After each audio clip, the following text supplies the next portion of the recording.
Hey, what's going on guys, Chris here, taking a good look at McCree today from Overwatch, and I'll be going over those abilities in detail with tips and tricks on how to use them effectively, along with general strategies, tactics, pros, cons, and all of that other stuff too. He's an offensive hero that's got a high damage output, capable of shutting down opponents quickly up close and further away, but lacks speed and maneuverability, leaving him a bit vulnerable at times. Plus you're going to have to be accurate to dish out the damage, and smart about how you move around the map and use those abilities.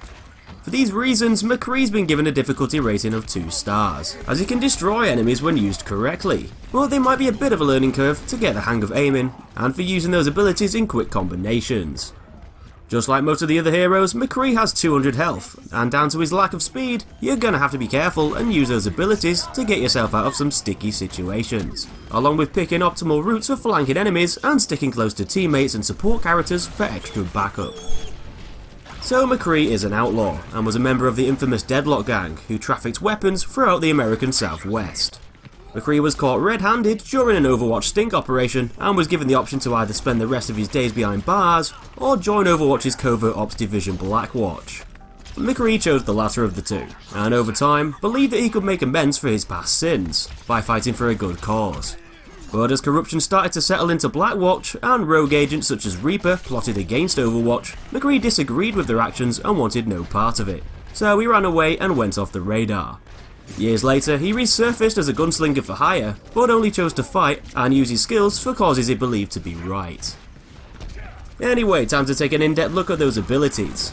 So McCree's weapon of choice is his trusty 6-shooter known as the Peacekeeper. It's a hit-scan weapon that deals damage as soon as you pull down the trigger, and it deals a fairly high amount, with each bullet inflicting 70 damage at close to medium ranges. This damage stays high over distance up to around 30 meters or so, but drops down beyond this to figures lower than 25 at extreme ranges. This means that although it's effective at most ranges, the Peacekeeper isn't exactly a sniper rifle, and so it's not going to be great against snipers perched on the other side of the map. With that said, it's still powerful, and that damage doesn't start dropping off unless your opponent is quite far away, so it's still a viable option to kill most targets at most ranges. Because each bullet is a hit scan, it means there's no delay in between it leaving the barrel of your gun and hitting your target. So basically, wherever you're aiming, that bullet is going to land as soon as the trigger is pulled. Unlike projectile-based weapons, this means that you don't have to lead enemy movements and shoot in front of them like you would with Farah's rockets or Torbjorn's rivet gun. You'll be able to fire off 2 bullets per second, allowing you to deal high damage quickly, though in most situations it's best to line shots up, taking your time to adjust your aim and fire, whenever your target runs through the reticle. It may be pinpoint accurate, but spamming shots quickly will usually cause you to miss at longer ranges, and it's normally better to ensure your bullets are going to land by firing slower. The Peacekeeper only has 6 bullets per reload, so running out of ammo during a shootout is going to happen quickly if you're not careful. Those 6 well-placed bullets is enough to kill a couple of weaker enemies, if you can manage to land all of those shots. The Peacekeeper's primary fire also does headshot damage too, and this will double your typical damage amount, meaning that you can take away up to 140 health with a single bullet. So if your target is moving in a very predictable way, or if they're standing still, aiming slightly higher and going for the noggin can be punishing, especially on weakened opponents and ones with lower health values. The Peacekeeper has an alternate fire mode called Fan the Hammer, and this lets you quickly fire all of your remaining bullets and empty the gun cylinder at a rapid rate. It's highly inaccurate due to a widespread pattern, and the bullets inflict less damage, with a maximum of 45 each. However, the rate of fire is much quicker, letting you shoot all 6 of your bullets in about a second. You don't need all 6 bullets available in order to use Fan the Hammer, though it's usually more effective when you have more ammo to fire at once. Due to the spammy nature of the ability, the gun won't deal any headshot damage to keep it fair, as your shots will naturally drift upwards during the course of the action, which probably would have netted you a headshot most of the time anyway. The recoil is pretty crazy, not gonna lie, and so you should only use Fan the Hammer in CQC engagements. Getting 5 of your 6 bullets to land will kill most players straight away, but actually doing this can be extremely difficult to do beyond close range, down to that high spread. Plus you're going to be left vulnerable whilst you reload the gun again after firing all of those shots. Using Fan the Hammer can often be do or die. At the right moment up close, you can kill most people easily, providing you're on target. But miss your shots and that reload time could catch you out, especially when up against other close range enemies like Tracer and Genji. Try tilting your aim downwards slightly when firing those shots off, if you can. as this will increase your accuracy slightly, preventing some of that upwards drifting caused by the gun's recoil. And don't use Fan the Hammer unless your target is up close, or unless you know they only need a tiny bit more damage to be dealt to put them down. Now, something that's going to massively complement the Peacekeeper's Fan the Hammer is your Flashbang ability, which basically lets you chuck a flashbang at a short distance of 5 meters in front of you. This deals 25 damage and stuns anyone caught within its 2 meter radius for just under a second. The main use of the flashbang is to combine your opponent's lack of mobility with your Peacekeeper's ultimate fire, to unload as many of your bullets into them rapidly up close while they're stunned and unable to move. There's only a narrow window where they'll be stunned, and if you're not quick enough, certain opponents can escape your attacks once they recover from the flashbang's effect. So you'll have to be quick and combine the flashbang with Fan the Hammer, aiming at the feet or lower torso when you toss the flashbang, and then activate Fan the Hammer as soon as you can after to deal huge amounts of damage. When done correctly, you can wipe out most characters in the game and deal with pesky flankers such as Tracer and Genji quickly and easily. Aiming at the floor just in front of you can often be the best way to ensure it's going to affect someone close by without missing, though once again you'll have to be fast to aim back at them and unload those bullets. Because the flashbang is a stun, it also has the ability to stop some ultimates too. It's not exactly going to be useful against anyone further away with that short range, but if you notice a Reaper drop down right in front of you and activate Death Blossom, or if you can manage to use it on a Genji whilst he's trying to slice you up with that Dragon Blade, then the flashbang can come in handy to stun them and shut them down before they can do considerable damage. Another useful ability that McCree can do is Combat Roll.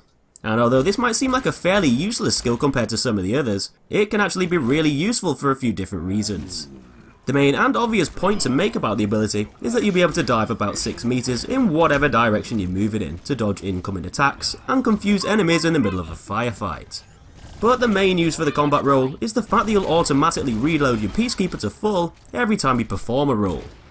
This ability is usually more effective as a means to reload quickly in a hectic battle, and is great to get your ammo back fast after emptying all of your bullets after a Fan the Hammer action. If your target managed to survive a close range Fan the Hammer attack, you can do a roll, get that ammo back, and finish them off with another frenzy. The combat roll can be a great backup plan for if you need to reload instantly again to deal with an opponent. So whenever you get caught out with no bullets left, a combat roll will get you back into the fight, and will even put an enemy's aim off and confuse them mid-battle. So lastly, it's time to go over McCree's ultimate ability, Deadeye, and this one can be brutal when used at the right moment. After taking a few seconds to aim, you'll be able to deal massive amounts of damage to multiple enemies at once. You'll see small circles highlighted over enemies within your line of sight, and these circles shrink over time the longer they're highlighted.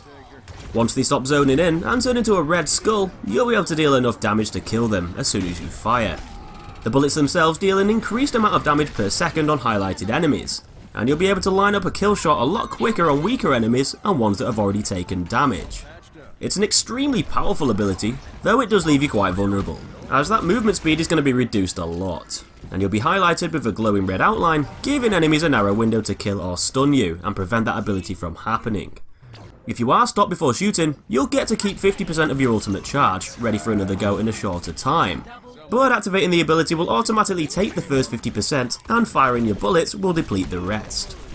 The best part about Deadeye is that you'll always hit your enemy, providing that they're in clear line of sight, though it'll only kill targets highlighted with a red skull. Players can still be protected against Deadeye by Reinhardt, Winston and Zarya's barriers, along with Lucio's sound barrier, so be wary when using it against these heroes, and make sure they aren't protecting their team when you activate it. Though you'll be able to benefit from allies using these characters, as you can still fire through the friendly barriers at the same time to protect yourself from incoming fire. And because McCree is highly vulnerable when lining up his shots, these barriers can often save you from possible death. Though some other good ways to use the ability is to gain high ground when using it, overlooking an open area full of targets, as you're likely to hit several enemies this way and will be harder to spot up at a higher level.